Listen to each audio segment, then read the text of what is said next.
They'd been enjoying a few beers at Sinner's when the heated conversation at the table next to them intruded on the enjoyment of their last few hours in the States. Logan tried to shut out the argument between the couple, but their voices grew louder.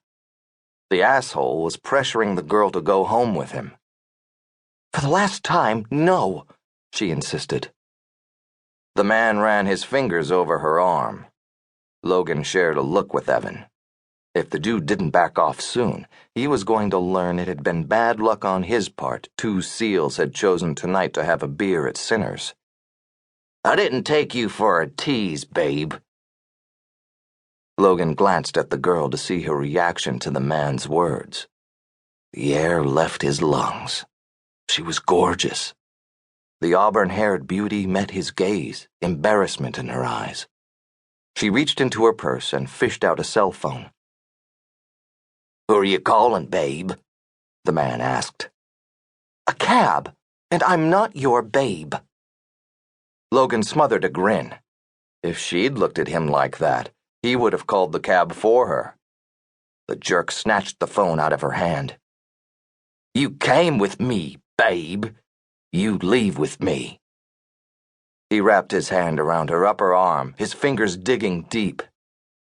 Logan rose from his seat, but before he could do more than that, Evan pushed away from the table, swiveled his chair around and grabbed the man's hand. Snatching the phone from the man's grip, he handed it back to her. "Take a hike, dude," Evan ordered. "My friend and I will see the lady safely home." Logan eased back into his seat. The man narrowed his eyes. "Get lost, douchebag." Evan flashed Logan a shit-eating grin. "Did you hear that, Kincaid? This piece of dog dude just called a SEAL a douchebag." "I heard." The girl's eyes were wide and uncertain. She likely wished she could close those beautiful eyes and blink herself home. The man's Adam apple bobbed as he swallowed hard. Logan gave him an "I'm going to kill you" stare. "SEALs?" the dude squeaked.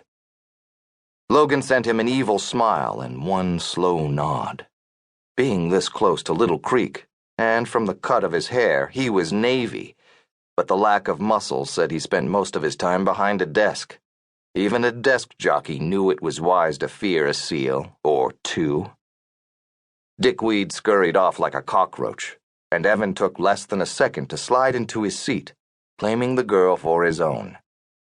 She peeked at Logan from under her lashes, her lips curving in a shy smile. That was the moment he lost his heart to a green-eyed stranger. That he had fallen for Dani McKenna, now Dani Prescott, was a deep secret he held close. Shaking off the memory, Logan returned to his bike. He started the V-Rod, and for the first time turned onto I-26, the road that would take him to North Carolina, to her home in Asheville. He had no choice. She'd sent him a message asking for help. He should have called on her after he left the hospital, but he hadn't been able to face her. She'd asked him to keep Evan safe, and he had failed her. But he had watched over her from afar. A low rumble announced the approach of a motorcycle. Dani stood and put Reagan in her crib. She picked up the gun from the dresser and went to the front window. Lifting the blinds only enough to peek out, she watched the biker approach. He wore a full-faced helmet with a tinted shield, so she couldn't see his features. But it was him. Of that, she had no doubt.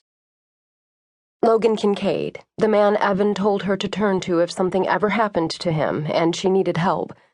Knowing Logan had gone through a difficult time after being shot, she hadn't wanted to ask him to come. Other than send her a text with his address and phone number, he hadn't made any effort to keep in touch. That had hurt. A lot. He'd been Evan's best friend. Her friend, too, or so she'd thought. She'd expected him to visit after he left the hospital, had imagined they would go out for a beer and share memories of Evan, maybe even have a few laughs over their Evan stories. God, she'd needed that. But he'd stayed away.